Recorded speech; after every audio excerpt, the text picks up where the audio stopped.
Good morning students. हम राज्यों में शासन में राज्य व्यवस्थापिका के बारे में पढ़ रहे हैं, जिसमें हम पढ़ चुके हैं कि राज्यों में जो व्यवस्थापिका है वह 22 राज्यों में, भारत के 22 राज्यों में एक सदनीय है तथा बाकी के राज्यों में द्विसदनीय है। ये जो द्विसदनीय व्यवस्थापिका है वहाँ आंध्र प्रदेश, तेलंगाना, उत्तर प्रदेश, बिहार, महाराष्ट्र, कर्नाटक और जम्मू कश्मीर शामिल है। जहाँ एक सदनीय राज्य विधानमंडल है वहाँ पे राज्यपाल और विधानसभा मिलकर विधानमंडल बनता है, और जहाँ द्विसदनीय राज्य विधानमंडल है वहाँ राज्यपाल, विधान परिषद और विधानसभा मिलकर राज्य विधानमंडल का गठन करते हैं।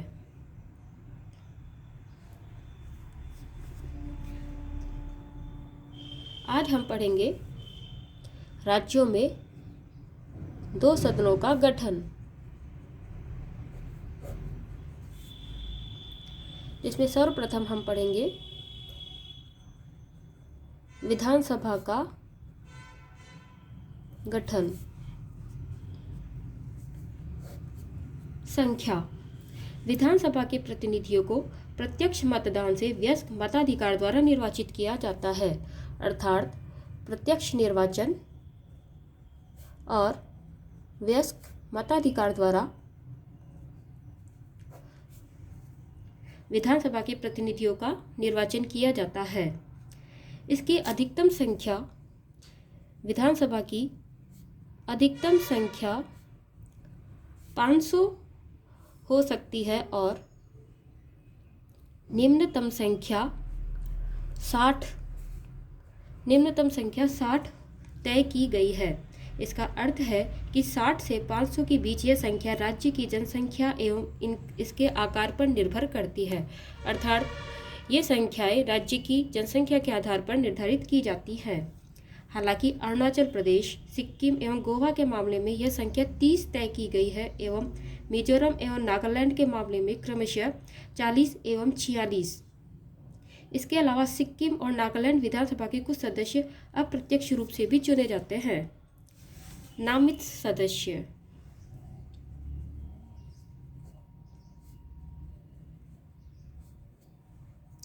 राज्यपाल आंग्ल भारतीय समुदाय से एक सदस्य को नामित कर सकता है यदि इस समुदाय का प्रतिनिधि विधानसभा में पर्याप्त नहीं हो।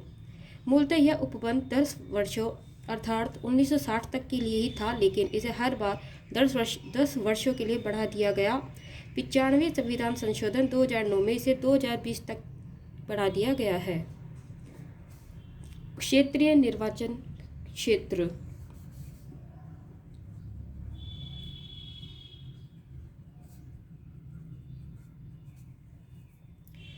विधानसभा के लिए होने वाले प्रत्यक्ष निर्वाचन पर नियंत्रण के लिए हर राज्य को क्षेत्रीय विभाजन के आधार पर बांट दिया गया है।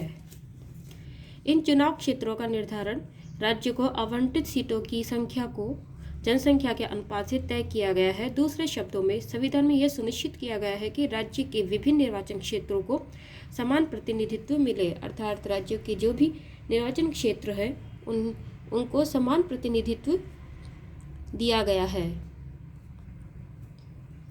जनसंख्या का अभिप्राय वह पिछली जनगणना है जिसकी सूची प्रकाशित की जा चुकी है।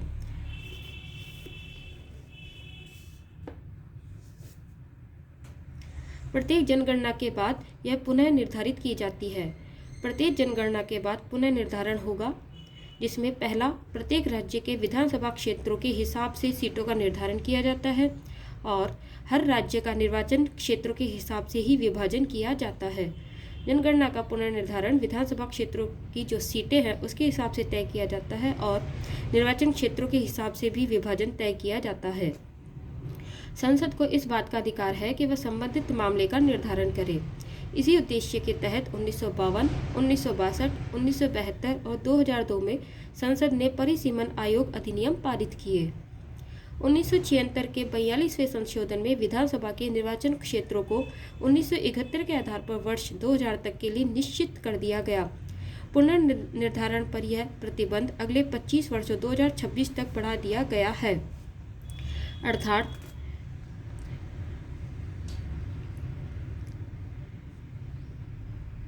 जो विधानसभा के निर्वाचन क्षेत्र हैं उनमें 25 वर्षों अर्थात 2026 तक कोई बदलाव नहीं किया जा सकता, इन्हें निश्चित कर दिया गया है। 2001 के 84वें संविधान संशोधन अधिनियम द्वारा इस तरह ही जनसंख्या मापन को तय कर दिया गया है। 2001 के जो 84वें संविधान संशोधन अधिनियम है उसमें जनसंख्या के मापन के आधार पर अगले 25 वर्षों अर्थात 2026 तक जनगणना के आधार पर पुनर्निर्धारण नहीं किया जाएगा, यह 2026 तक निश्चित कर दिया गया है।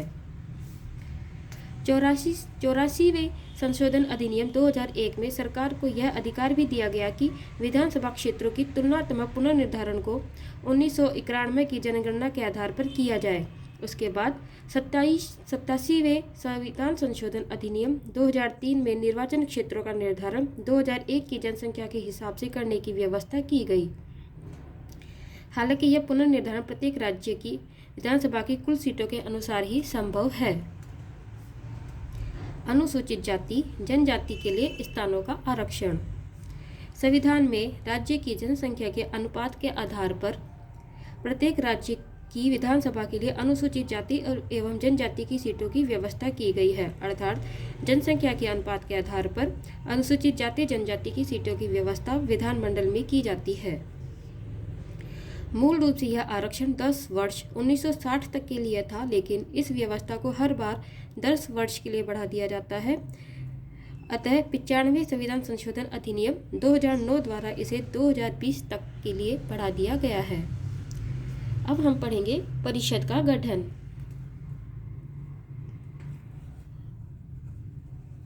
विधान परिषद का गठन।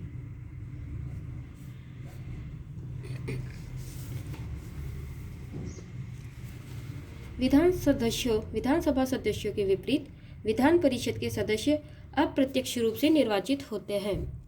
इसके सदस्यों का निर्वाचन अप्रत्यक्ष निर्वाचन होता है। परिषद में अधिकतम संख्या विधानसभा की 1/3 और न्यूनतम 40 निश्चित है। इसकी सदस्य संख्या विधानसभा के सदस्य संख्या की 1/3 हो सकती है और न्यूनतम 40 निश्चित की गई है।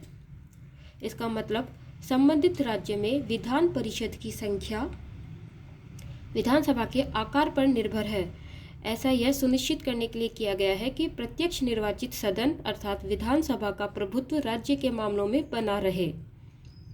यद्यपि संविधान ने परिषद की अधिकतम एवं न्यूनतम संख्या तय कर दी है, इसकी वास्तविक संख्या का निर्धारण संसद द्वारा ही किया जाता है। निर्वाचन पद्धति। विधान परिषद के कुल सदस्यों में से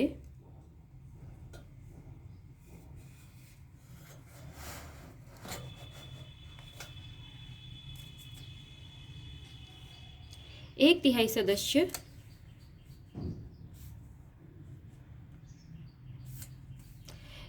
सदस्य स्थानीय निकायों जैसे नगर पालिका, जिला बोर्ड आदि के द्वारा चुने जाते हैं। 1/3 सदस्य नगर पालिका, जिला बोर्ड आदि द्वारा चुने जाते हैं। उसके बाद 1/12 सदस्य राज्य में रह रहे 3 वर्ष से स्नातक निर्वाचित करते हैं, अर्थात 1/12 सदस्यों का निर्वाचन राज्य में रह रहे जिन्होंने 3 वर्ष पहले स्नातक कर लिया है वो लोग निर्वाचित करते हैं। 1/12 सदस्यों का निर्वाचन 3 वर्ष से अध्यापन कर रहे लोग चुनते हैं, लेकिन यह अध्यापक माध्यमिक स्कूलों से कम के नहीं होने चाहिए। अर्थात 1/12 सदस्यों का निर्वाचन अध्यापक गण करते हैं जिन्हें अध्यापन कराते हुए 3 वर्ष हो गया हो। फिर 1/3 सदस्यों का चुनाव विधानसभा के सदस्यों द्वारा किया जाता है और बाकी बचे हुए सदस्यों का नामांकन राज्यपाल द्वारा उन लोगों के बीच से किया जाता है जिन्हें साहित्य ज्ञान, कला, सहकारिता आंदोलन और समाज सेवा का विशेष ज्ञान व व्यावहारिक अनुभव हो। अर्थात 1/3 सदस्य नगरपालिका जिला बोर्ड द्वारा चुना जाएगा। 1/12 सदस्य 3 वर्ष से स्नातक जो हो चुके हैं उनके द्वारा निर्वाचित किए जाएंगे। 1/12 सदस्य 3 वर्ष से जो लोग अध्यापन करवा रहे हैं वो लोग चुनेंगे। 1/3 सदस्यों का चुनाव विधानसभा के सदस्यों द्वारा किया जाएगा और शेष बचे 1/3 सदस्यों का चुनाव राज्यपाल द्वारा किया जाएगा। जो राज्यपाल उन लोगों को निर्वाचित करेगा जिन्हें साहित्य, ज्ञान, कला, सहकारिता आंदोलन और समाज सेवा का विशेष ज्ञान एवं व्यावहारिक अनुभव है। इस तरह विधान परिषद के कुल सदस्यों में से 5/6 सदस्यों का अप्रत्यक्ष रूप से चुनाव होता है और 1/6 को राज्यपाल नामित करता है।